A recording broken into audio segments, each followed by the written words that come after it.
भारत में 12,000 से ज्यादा दवा के छोटे मोटे प्लांट हैं। सालाना 4 लाख करोड़ रुपए टर्नओवर वाले इस कारोबार से 50 लाख से ज्यादा लोगों को रोजगार मिलता है। बजट को लेकर वित्त मंत्री से इस सेक्टर की क्या उम्मीद है, जानने की कोशिश की हमारे संवाददाता केतन जोशी ने।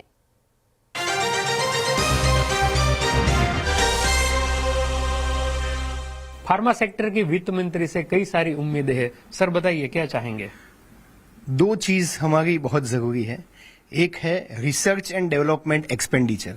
जो हम रिसर्च एंड डेवलपमेंट एक्सपेंडिचर करते हैं हमारे बिजनेस के अंदर, उसे पहले 200% डिडक्शन मिलता था, आज नहीं मिल रहा है। हम रिक्वेस्ट करते हैं कि वो फिर से रीइंस्टेट किया जाए, 200% मिले, जिसकी वजह से हम R&D स्पेंड ज्यादा कर सके। तो हम जो भी कंपनी के अंदर आर्टिफिशियल इंटेलिजेंस में इन्वेस्टमेंट करें, उसका हमें इंसेंटिव दिया जाए। ये सरकार से हमारी अपेक्षा है। आप क्या कहेंगे?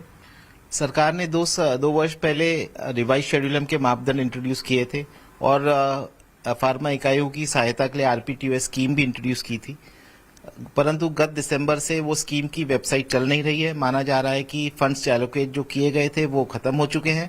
तो हमारी वित्त मंत्री से दरख्वास्त है कि इस बजट में एटलीस्ट 1000 करोड़ का एक प्रावधान किया जाए इस आरपीटीओएस स्कीम के लिए।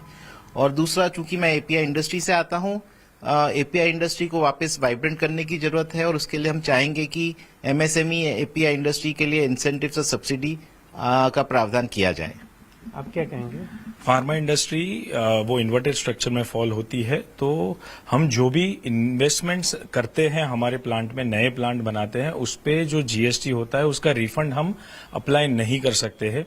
तो हमारी सरकार से दरख्वास्त है कि वो रिफंड हमें जरूर मिलना चाहिए। वो ना सिर्फ हमारे लिए बट ऑल्सो फॉरेन इन्वेस्टमेंट लाने के लिए हेल्प करेगा।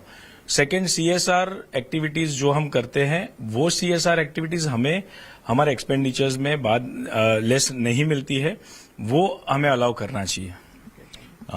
यूसीपीएमपी कोड जो नया आया उसके हिसाब से आप देखो तो सैंपल्स है वो आप डिस्ट्रीब्यूट कर सकते हो ऑफिशियली, और एक अच्छा मूव है कि जिसकी वजह से कंपनीज उसका प्रॉपरली मार्केटिंग कर सकती है एथिकल वे में।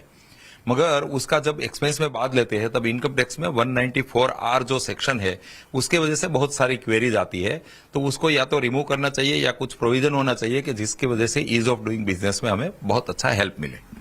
तो यहाँ से जो सुझाव दिए गए हैं, इससे न केवल नया निवेश आएगा लेकिन लाखों नए रोजगार भी निर्माण हो सकते हैं। केतन जोशी, अहमदाबाद।